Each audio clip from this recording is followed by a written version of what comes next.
Well, welcome again to episode 4 of Fast Break. And we appreciate everybody being on all of the different outlets that we're broadcasting to here: Facebook, YouTube, X, our livestream STL.TV, and our Roku app. And we thank you for being a part of this here. Ray Halbrook from Livestream STL Media.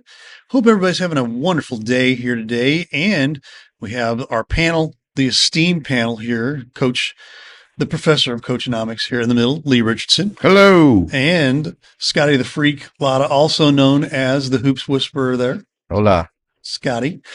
And we are going to get things started and talk a little bit about some college basketball here. Jefferson College and STLCC, the Archers here. We got a chance to see this week, literally a few days ago here, the Jefferson College Vikings here, and some goods and some interesting situations that arise as Lee and I took a trip to the wonderful Lewis and Clark College. That's where we were at. The hamlet of Godfrey, Illinois. Is that what it is?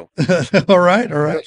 I wanted to kind of get your thoughts on it here. We'll talk a little bit about Jeffco. Let's talk about Jeffco girls first here, Lee, and give us your thoughts here real quick. Well, we just watched them come out there, and they did win on the most recent game we saw at Lewis and Clark. My good friend and head coach Isaac Moore at Lewis and Clark, they just picked up a win after that game. But going back to Jefferson, they played pretty well that night. They used their size advantage very effectively, as you might imagine from a CB Walker coach team, and they picked up the nice win there. And so we had talked on the last episode that they might start building some momentum coming out of the Christmas break, and so they get a win there at Lewis and Clark. And in our next game, which we will be covering live on Wednesday, January 14th, we will see them take on the St. Louis Archers. So we get a little in-town rivalry going on there. Absolutely. And my take on that, girls played a great game, played a really good game there against Lewis and Clark. You've got some shooters. You've got some ladies that like to hit the three. Delgado, especially. And I was just really impressed with how they kind of handled overall, how they handled Lewis and Clark, even though that was your old team there. But it was really, really good. A very different vibe as well to, talk about, the difference in colleges. And, we've been to St. Louis, we've been to Jefferson College, we've been to a few others, but I really like their field house there. It's kind of cozy. It's kind of like a barn almost in a way type deal, but it was really, really neat and really good. Did you visit their concession stand? I did visit the concession stand. Everything go okay there? Everything was just fine. Okay.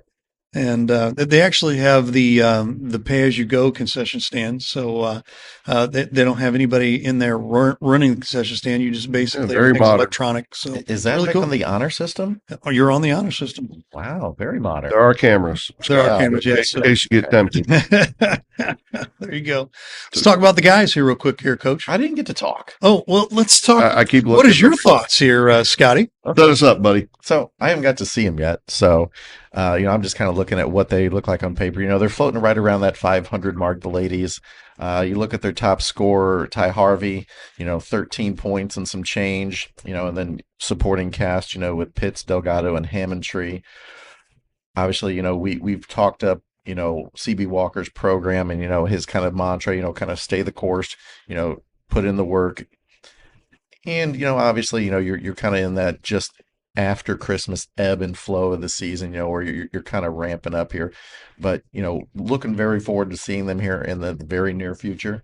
And hopefully I can give you a little more in-depth, perspective. Well, excellent. Watching that game Wednesday night, I mean, he's got some nice individual pieces. They didn't win as many games they wanted to so far, but like I said, they could get on a run. But Pitts, number 24, what a motor. And so hard to stop down low. And you already mentioned Harvey, and leading scorer and really key player there, and the shooter, Delgado. But one player that caught my eye on Wednesday night was India Robinson, the freshman. And you could see with development, she's going to be really good for them in the future next year. Yep. Excellent. Excellent. Let's move over to the boys now, to the men. I should say, the men here. And, you know, this is year number 3 for them, and it's been kind of an up and down season, but, and you kind of, you know, expect that, I guess. Do you really expect that there, coach, at this point, year Yeah, 3, you know? yeah, definitely. We talked about that last time too. When you're reinstating a program and level and the recruiting landscape is changing so much, there's so many different things to juggle. But the bottom line is it's going to take time to build the program. They dropped that game that we were at the other night at Lewis and Clark, which Coach Kevon Lacey has got a really nice squad up there this year. He's recruited very well. And Coach Walker and the men, you know, this is a key game for them, I would say, coming up here in a few nights. Again, we'll be covering it on live stream STL on January 14th and playing St. Louis, who's, you know, got their own pretty good collection of talent. So key game for the men, I would say, coming up here, and they definitely want to win that and start getting things turned around. As far as this season go, long term, I think they're fine. They're on schedule on the men's side. How do you say their leading scorer's last name? Schopert? Schubert? Shopper. Shopper? Okay. Yep. So you got Shopper, and then you've got like Rose Scott Bates, Ethan Smith, Sam Olotu, and Jaden Gross. You know, they're all kind of averaging, you know, just under that double digit, you know, marker. You know, only a handful of wins. And like you said, it's not going to be, you know, like a bell curve moving up for this program. But obviously, you know, you can kind of stagger it and kind of get some momentum going, you know, as they head into, you know, postseason play. Yeah, and then just some of the individual players we noticed on Wednesday night. Logan Shoppert, Farmington High School, just a freshman, point guard, playing really, really well. Olotu, number 5, you know, he's a sophomore, and they call him a combo forward, but he's only maybe 6'3", 6'4", Ray, but really strong. And then the Griggs, the number 21, the tall kid. He's got some potential. They don't have a lot of size, so they really count on him to provide a lot of that. But now it's time. You're in the second half of the season, and you know they're going to want to pick up this win against St. Louis coming up here real soon. So are they just going to have to like do, you know, are they going to have to like get their Windsor mentality where it's like we don't have a lot of size, but we've got to have a lot of speed and maybe like tornado around the ball? I mean, I guess opinions vary. I'm not sure. I think they're still figuring out what their preferred pace and style is. You know, when you're going up there at Lewis and Clark the other night, they really do push the basketball. They do have a lot of quickness and speed. That might not be the best game plan when you're playing an opponent like that, where you have maybe a little bit of a deficiency. So it just depends on the opponent. I think St. Louis will bring in that exact style. So lessons learned. They do like a South Iron mentality. Well, yeah, sure. Okay. Shoot every 4 seconds. Yeah, right. Not quite that. Not quite that. They're not playing quite that up tempo, but at least it'll be a chance to see the lessons learned for the men's team when you go against similar talent levels and styles from that Lewis and Clark game the other night to this game coming up on Wednesday versus St. Louis. Speaking of St. Louis, let's talk about the Archers. We'll start with the ladies here. You know, obviously, new coach this season, lots of change in the forefront and in the future. I'm obviously we're wanting to take a look and try to, you know, reverse this curse, so to speak, because they haven't won a game in quite a while. But you know, we had the conversation, you and I here, Lee, about just the good things that are going on, even though might not necessarily be winning games, but it's interesting, and it's a hopeful thing for the Lady Archers to take a look at in taking steps in the right direction. Your thoughts? Yeah. Scott, did you have a little bit on St. Louis? I did. I just kind of, obviously, it's been well beleaguered, that they've had some trouble, on the scoreboard. But, I mean, some bright spots, they've got a new direction this year. And you look to Sarah Lopez Montoya and Belle Adkins scoring 10 and 8.5 points on average, respectively. I mean, there's something you can work with there. And if you can get a little bit more, trickle-down support for the rest of the roster, obviously it's not a very extensive roster. But, I mean, it's something to kind of build on. And obviously, baby steps. Well, and the new coach, Tanner Kane, I think I'm pronouncing his name well. You don't go from 80-point losses last year, say, with basically the same kind of talent level. You mentioned their limited numbers, It's been tough to recruit there as well. And then all of a sudden you're only losing those games by 30. And I know you say, oh, that's a 30-point loss. It's horrible, but it was a lot more than that in the past. I think he's doing a really good job, and he's letting those players that you just mentioned, they're shooting the ball. He's giving them a lot of freedom on offense. So we'll see what they can do coming down to Jefferson College on Wednesday night as well. Absolutely. Let's talk about the men here real quick. We saw last season a major. You guys are you guys all right over there? He started it. He started it, but we saw them come out of the gate really, really strong this season. Not so much, but they're getting wins where they need to be getting wins, and this will be a really, really good matchup here Wednesday against Jeffco, I think. Mm-hmm.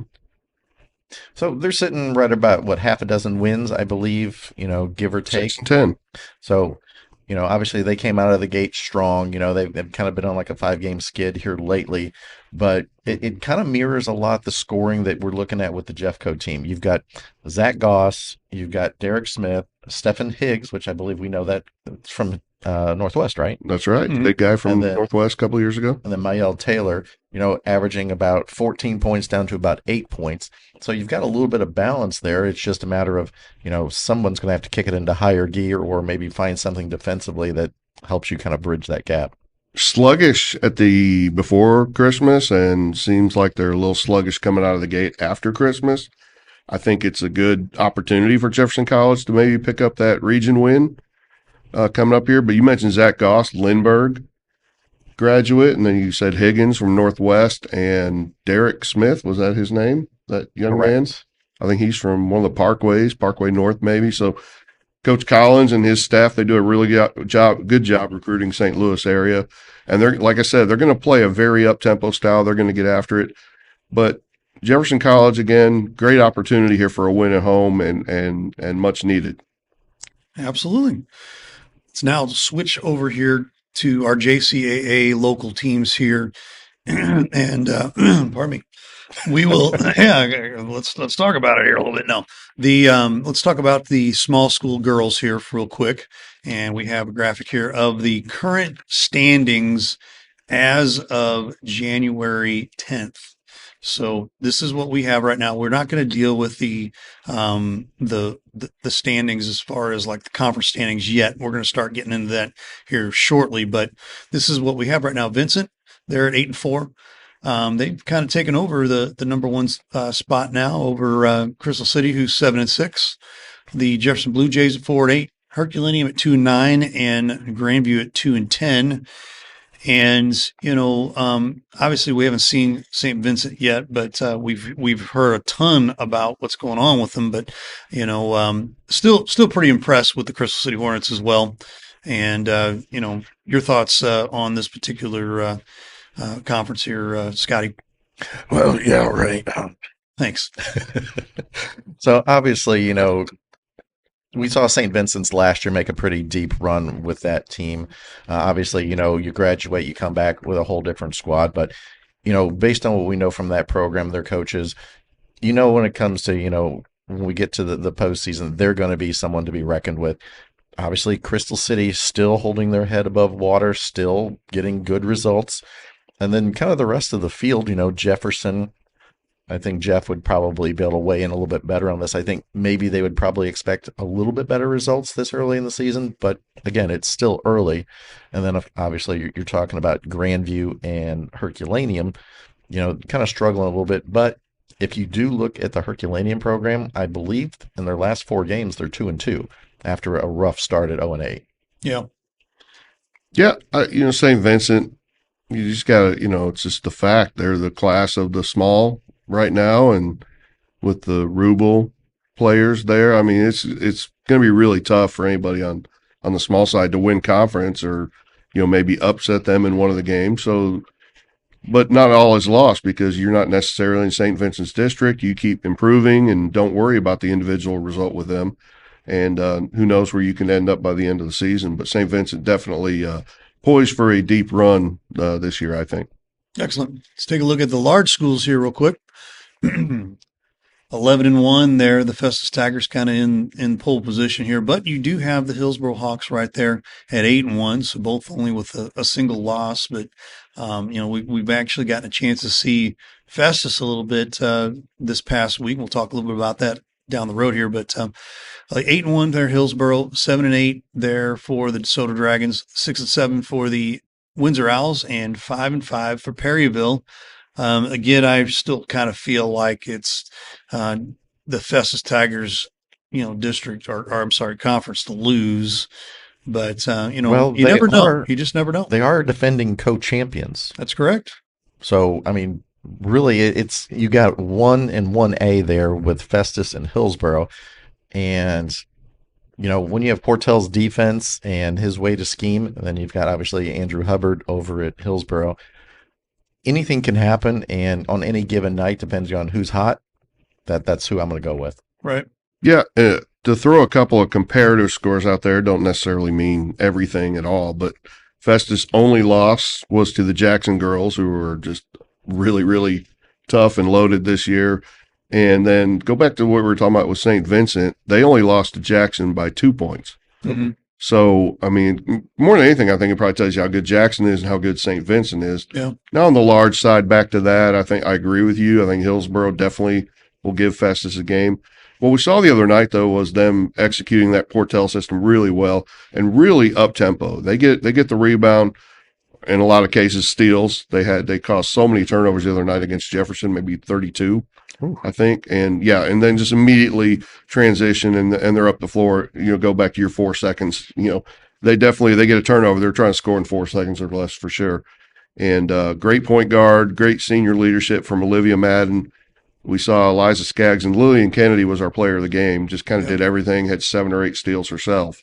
And so Festus is going to be really good on that end. As we get closer to the end of February, we'll definitely dig into their postseason chances in their district and beyond.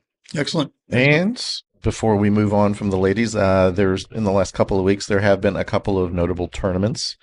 The 7th annual FSCB Kingston tournament with Hillsboro being successful over North County, and then obviously the Festus Lady Tigers, the 40th annual Lady Rebel PHC, which I believe is Park Hill Central Christmas tournament, where they won that over Arcadia Valley. Yeah, you said Hillsboro beat North County at the Kingston West County tournament? Yep, it was a low-scoring affair, 42-32. It's a good win. We saw North County earlier play Farmington, so that's a good win for Hillsboro. And yes, Festus girls won the Central Christmas tournament. Excellent. Moving over to the boys' side here, let's start with the small schools here. St. Vincent again on top there, 9-3. The Jefferson Blue Jays at 9-6. Herculaneum 5-6. Grandview 4-7, and the Crystal City Hornets 1-10. And again, we saw St. Vincent early over at the Raleigh Herbert tournament, and was there a Wheeler involved there? There was a Wheeler involved over there, and he's in fact this past week I believe set some records. I'm trying to remember off the top of my head, 1,500 points or something like that, and I think it was a school record too. So he is definitely rocking and rolling over there for the Indians. But Jefferson there could be the they could spoil some things. They still have to play each other, and it's just a matter of who's got the hot hand that particular day. But I think it's a 2-dog race right now between those two right now, and that's my story, and I'm sticking to it. But Scotty, your thoughts? Have gotten to see both of these teams. Obviously, with Jefferson, they've just got that plethora of depth and talent and chemistry. They're very fun to watch. You look at the record and you're like 9-6, but they've also had some tournaments that they've played in. They've kind of stacked their schedule a little bit to be a little bit more difficult.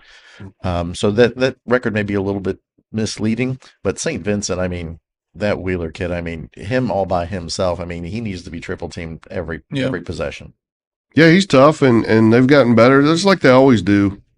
They come off of football and they play at the Raleigh Duke Herbert tournament, and they usually do very well there, but then they're always a lot better than that a month later once they really get their basketball legs under them. And so we see that kind of happening with them. Jefferson, Well, you don't want to peak too early because they Yeah. just looked fantastic against Festus the other night. We were there. We'll talk more about that Hoops for Hope game later, but you're right, Scott, about the depth. And that the thing is, and they got to keep this together for another month and a half, 2 months. They don't right now. They're in a groove where they just are playing just all out on the defensive end. They took away all the main options for Festus and made it really hard for them to score. And then on offense, it's just whoever's hot. Yeah. If it's Watson from three, if it's Cooper Frisk, kind of pushing the envelope as we saw the other night. If it's then number 12, help me, Wilson. Blaine Wilson. Mm-hmm. He's kind of their Swiss Army knife, and he you can see that one spot in the third quarter, I think the other night, where they were just starting to lag a little bit, and he goes and make a move, hit a little mid-range jumper, yeah, and they're back on track. They don't care who scores, just that we score, and that has really been a positive thing for them in Coach Tyler Search's first year there. Yeah. Scotty? Ditto. Hey, I like it. Short and sweet. Christmas? He's Christmas? Yeah, he's What about Christmas? Men's Christmas tournament. men's Christmas time. Well, we're going to talk about that here in just a Yeah. second. Oh, my bad. Yeah, let's do the large schools first. I think There we go. Yeah, we do that afterwards. Whoops. Let's Come do on. that after. I'll let the MC. Expect more from the now. professor of coaching. 10-3, the Windsor Owls right now. 8-4 for Festus. Hillsborough at 7-6. DeSoto at 3-8. And Perryville, that to me looks like that is probably a incomplete schedule and stats and things like that. That's always our fun little thing that we deal with, but it is what it is. But Windsor's still sticking it out there. I mean, we had that argument a little bit a couple of shows ago. It was like, wait a minute, what about Festus? And I started out saying it's this Festus's season. Wait a minute now. Like, how about those Windsor Owls? How about the Hillsborough Hawks?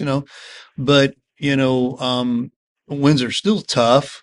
They're still, man, they're lights out, and they remind me a ton of Jefferson, where they've got 3 and 4 guys to where, if one guy's having an off night, you got somebody else that can slip in there and just, kind of pick up some of the slack and do what they need to do to get the team to win. But I want to get your thoughts now this week. Here, Festus wins the Bob Seeker's tournament, first time ever, Mhm. and in overtime to Potosi. But they had some interesting games leading up to that as well. But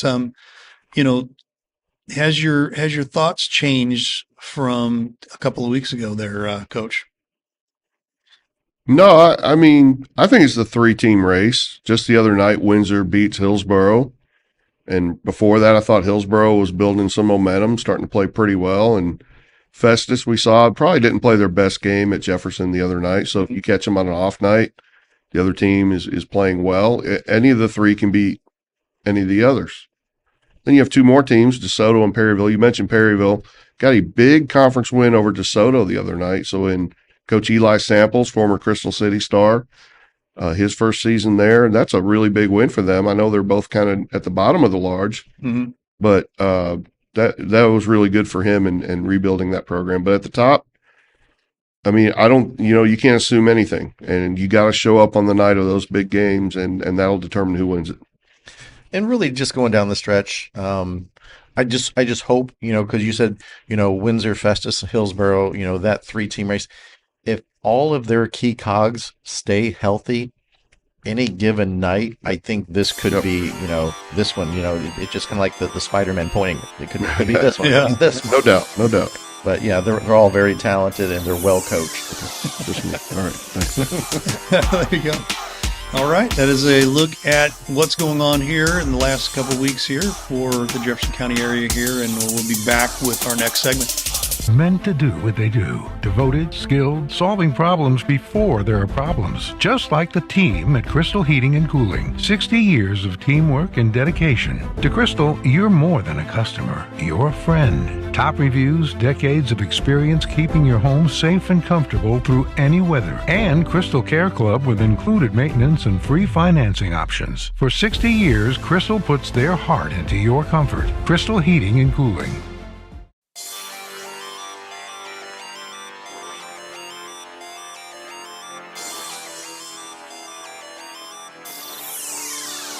It's now time for another episode of Pick and Roll here. And today we have on the line here Coach Aaron Portell from the Festus Tigers. Coach Portell, how are you, sir? I'm doing well. Excellent, excellent.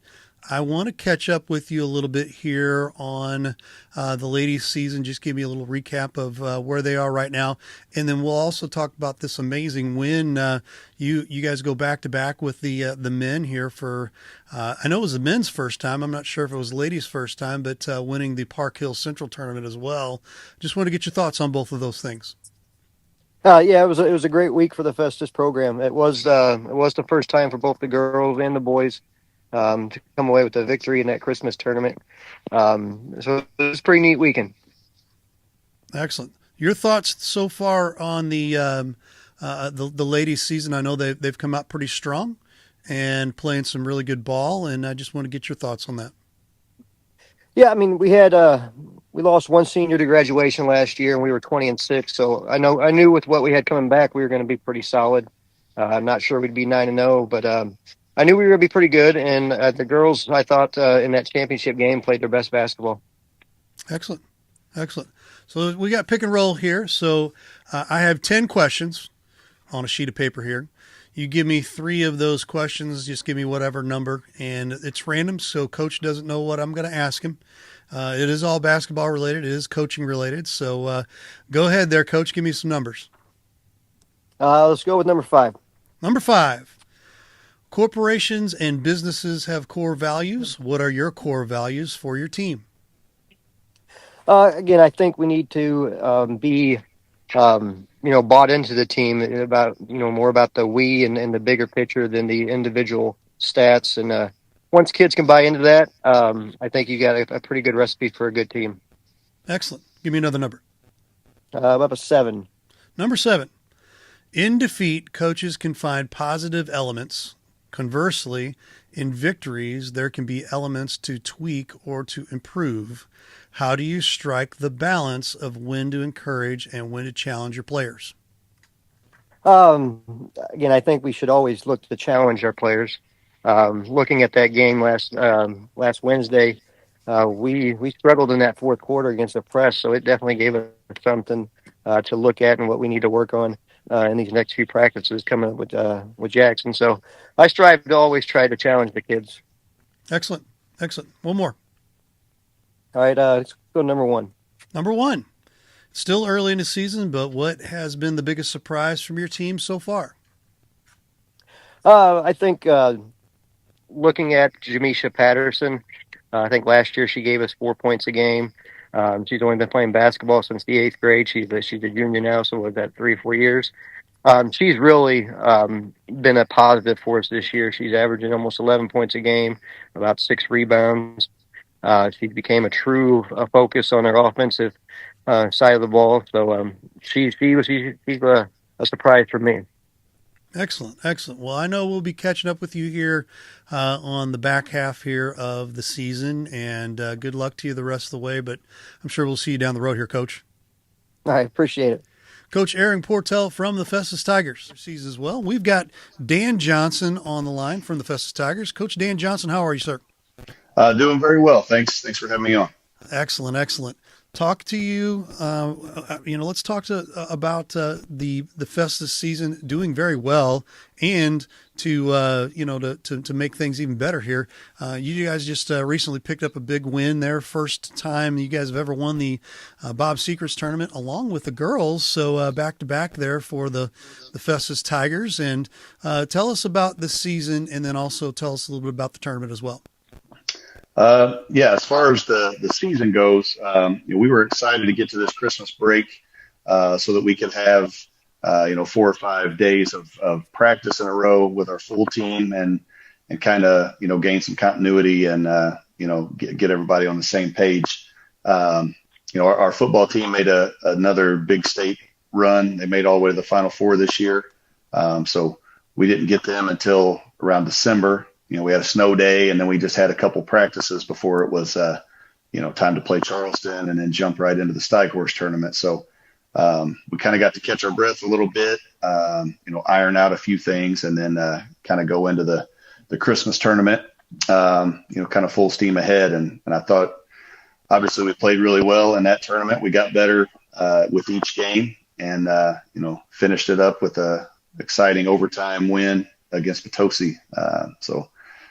For a happy new year. Yeah, and that's no slouch there, that Potosi team. They're a tough team there. Little mention here, little congrats as well to your kiddo there, Drew, getting 1,000 points. And is it 200 or 300, 200 free three-pointers? Is that right? Yep. Yeah, 200 career threes and 1,000 career points, all in that game against Potosi on the championship night. Yeah, that ain't no slouch there, man. You got a kiddo that can ball there. I'm liking that. Yeah, he can put it in a basket, and he makes me look smart sometimes. There you go. All right, it's pick and roll time here. We've got 10 questions, 10 random questions that Coach has not seen yet, and you get to pick 3 of these 10 questions. So go ahead, give us a number. Oh, okay. Sorry. I thought you were going to list them. I was going to see them. I'll go with number 3. Number 3. Here we go. In your coaching journey, how has technology affected game preparation and connection with your players? And I'm glad I chose that one. That's an easy one. When I started, so I'm in my 20th year as a head coach now. So when I started way back in 2006, I was a head coach at Crystal City, and we were still doing VHS tapes. Oh man! So we would film games. There was no huddle and no online trading or whatever. So if you wanted to scout a game, you would have to make sure your camera's charged, have an extra battery, and make a road trip. So we may have to drive to Perryville or St. John or wherever, film the game by hand, get back home, take the little VHS, put it in a big VHS, and then have the double decker VHS recorder to record it. And then if you wanted to trade it, you would have to, find somebody. I actually remember meeting Sean Erickson, who at the time was a head coach at Festus. We met in a Walmart parking lot and would trade VHSs. And then from there, DVDs started to come out and made it a little bit easier. But, if the DVD you were recording on got scratched or something like that, you just missed the film. And yep. So it was, it's changed quite a bit. Now you've got Huddle, you've got YouTube.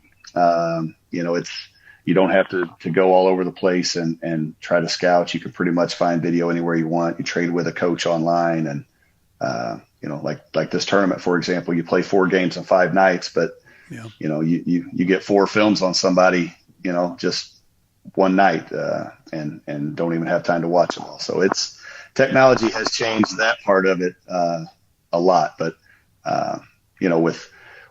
with the YouTube and the Huddle stuff, people that aren't able to make it to games, grandparents and stuff like that, they get to watch. My mom was watching us, a couple of our games. She's watching us from Florida, nice. That kind of thing. So that's pretty cool. But it's come a long way from the handheld, video cameras and VHSs. That's for sure. Yeah.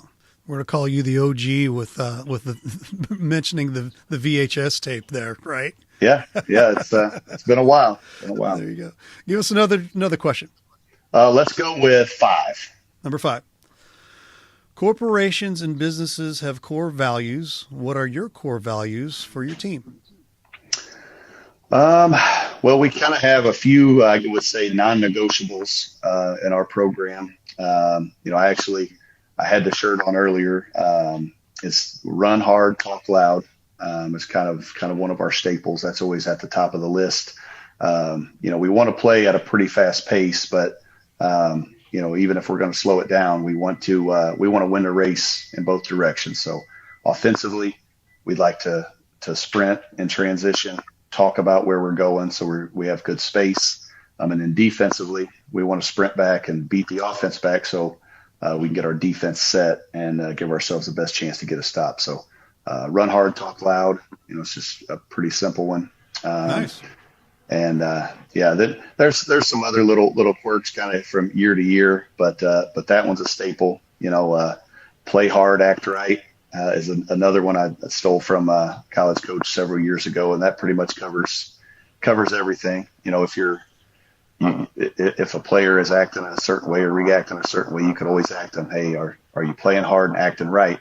And their answer to either one of those questions would pretty much determine the situation or what the deal is. And then a Coach K phrase that I think is used a lot in life and in sports is next play, especially in basketball where the whistle, you don't know when the whistle's going to blow.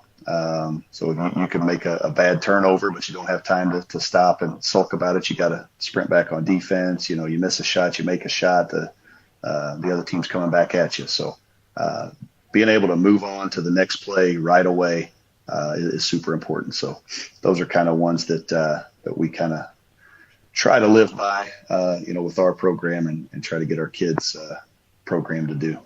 Excellent. Last question. Give us a number there. Let's go with number 9. Number 9.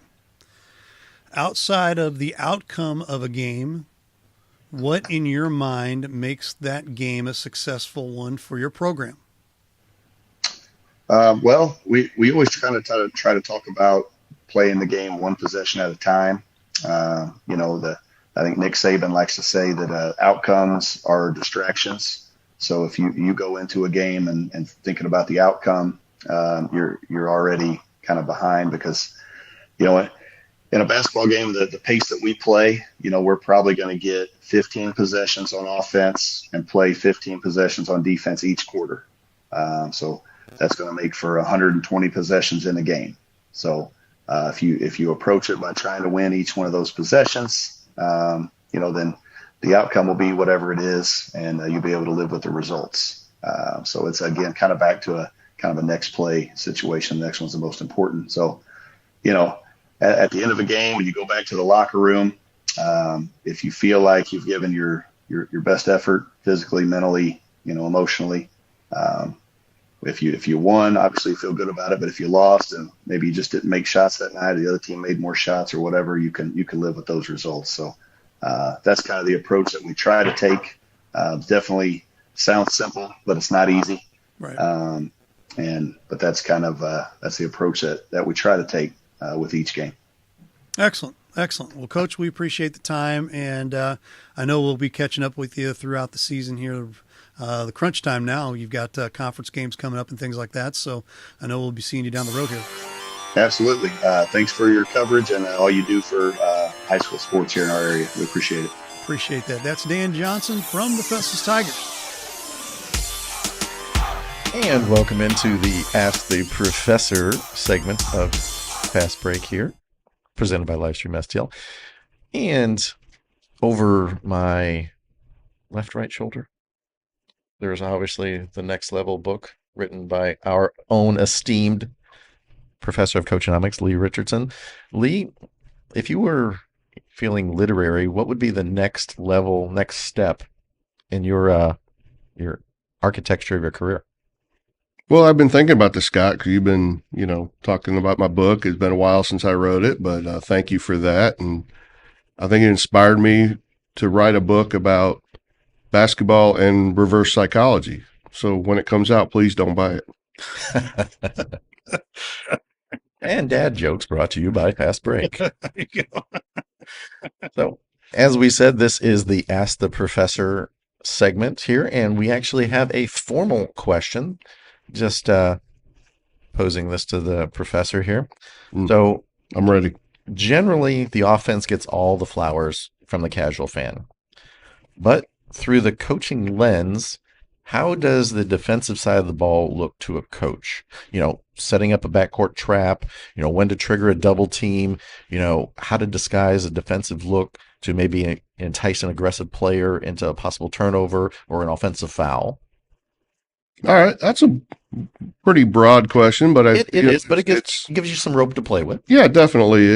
And it's up to each coach and their personal philosophy, I'd say a lot of the time. But, one thing is, I think at the end of the day, this is me maybe, but I think if you press and you just press all the time, you're going to press everybody you play. But I think it's hard to really successfully press a good team a lot of the time. So I think if you do it, that's great. My personal philosophy just on traps, you mentioned traps, you trap the ball, you have two interceptors and you have one kind of goaltender back or safety, if you will. But I think. Do you maybe lay in wait, whenever like the point guard, goes out of the game and they put in, his backup for a few minutes? That's fantastic. If you have an assistant coach who's really watching the opponent and their substitution patterns and things like that, that's really key. And it's, maybe hard, especially in a smaller school where you have a head coach and maybe you only have one assistant. Some cases you don't have any. And to have them say, hey, let me know when so-and-so, because it's just you're managing so many things in your own head about your own team that you might miss those things and those opportunities to pop up a trap on them. A couple good ways to disguise are after timeouts, I think. After timeouts, you change your defense, you throw a half-court trap at them, something they're not expecting or didn't draw up a play for. I think that's one of the best times to do that. And in terms of just full-time, we press and trap all over the court or not, I think it's just kind of up to each individual coach. And a team like Jefferson's a good example because I think they can press certain teams, but a lot of the time they're going to play more of the top competition they'll face this year. You probably won't see them pressing too much, but simply relying on their half-court defense and really trying to perfect that in practice the rest of the year because that time is limited also. So will that, in a defensive player's mind, will that kind of give them that kind of rabid, foaming mouth approach? Be like, oh, now we get to go after them. Kind of like in football, you're like, okay, it's third and forever. It's the last quarter. They're down a bunch. We know we can just go for it.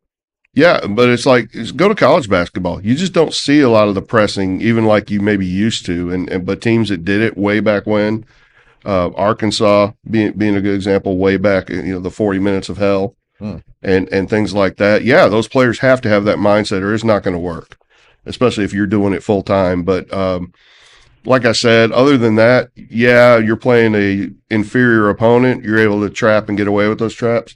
But you got to think about it. What you're really doing is presenting an opportunity for the offense to play 4-on-3. And so that should be something that the coach on the other side should be able to get his play. One of the first things you should do is, hey, if they trap us, if they press us, we're going to burn it and attack it and score on it. Awesome. Thank you for letting us look behind the curtain. You're welcome. Thank you. And now, Tales from the Coaching Darkside.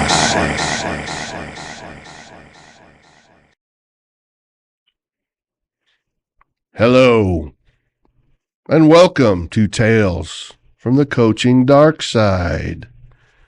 Tonight's tale is about things long forgotten, blood, and are sure to make any coach shiver with fright.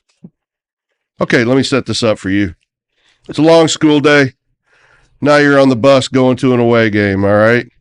You're the coach, and can you imagine you stayed up till midnight grading papers the night before? You worked all day teaching, and now you're on the bus. It's dusk outside, so you're falling asleep, and so you're kind of zoned out. And all of a sudden, you feel an icy stare and a violent tap on the shoulder. And you look up, and it's your backup center, just staring at you. And you're like, Coach, I forgot my uniform at home. Can I wear the blood jersey? Now, some of you might know. The blood jersey is that one that the coach is packing their bag for when like a player during the game, something happens and they get blood on theirs and they need to change it out. It's not enough to scrub out real quick or whatever with a, a Tide white pen, whatever. It's not for CRS Johnny. Y'all know what CRS means, right? Can't Yeah. remember squat. All right. That's not what I've been told. You'd never, well, never mind. You reminded, Johnny 50 times. So no, Johnny, you cannot have the blood jersey. I guess you need to get hold of your mama, your daddy. Johnny. Yeah. Mama. Your mama, your daddy, your auntie, your Pookie, your Ray Ray, or whoever it is to get this, uniform to wherever we're going, Palookaville or whatever, and get your number 55 there in time for before we run out for warm-ups, okay?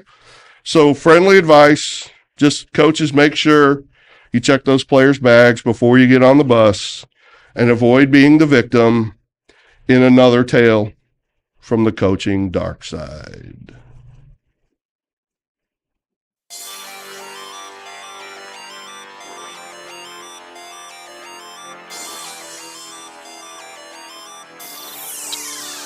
It is now time to take a look and catch up with the Hoops Whisperer, our awesome person here, Scotty the Freak, also known as the Hoops Whisperer, Scotty Latta. Scotty, take it away, my friend. Thank you for that introduction. And first off, I want to thank everyone who has given your feedback or 2 cents on some of my basketball suggestions. Obviously, I've taken some inspiration from other sports and tried to offer a basketball applicable option on the horde carts.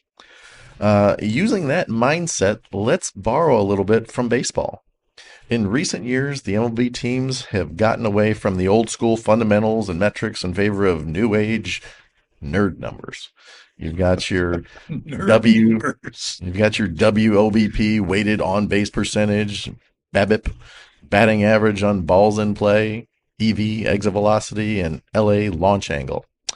So, using launch angle as an example, how about at 10 degrees or less? That's a ground ball. That's not good in baseball anymore. 10 to 25, that's a line drive, pretty good. 26 to 50, that's a fly ball. That's preferred. It's getting up there, got a chance to get a home run. And then if you do 51% or more, that's generally a pop up, and they're like, wah, wah, that's not good. And obviously, strikeout would be a 0 launch angle. It's a goose egg. Now, for the basketball application, shouldn't basketball have a shooter's launch angle?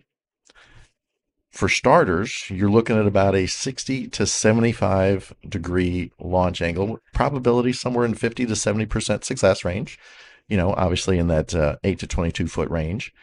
And then, 75 to 80% degrees, Wow. inside that 1 to 7 foot range, that's going to be about a 75%, success rate. And inversely, anything under those 60 degree launch angles, you're probably not going to have anything more than like 25% or less. Now, obviously, you got to bring in your exit velocity here as well. Oh my gosh. So, the long Settle in, folks. right, the long distance shooters, they're going to need more exit velocity. You don't want those, inside post players 2 to 3 feet away, throwing at 50 miles an hour off the backboard, So, in summary, let's bring launch angle and exit velocity to the basketball masses and see if we see more home runs on the court. Who says we never use geometry after we close those textbooks? Very good. Wow. Very good. Thank you. Nicely done, the Hoops Whisperer, folks. This episode is brought to you by Livestream STL. Livestream STL covers Jefferson County and the South St. Louis area. For sponsorship opportunities for any of these events, call 314-852-4398. Sponsorships can be for a single game, complete season, or a custom package. Help spotlight the young athletes of our area and score a layup for your business with new potential customers.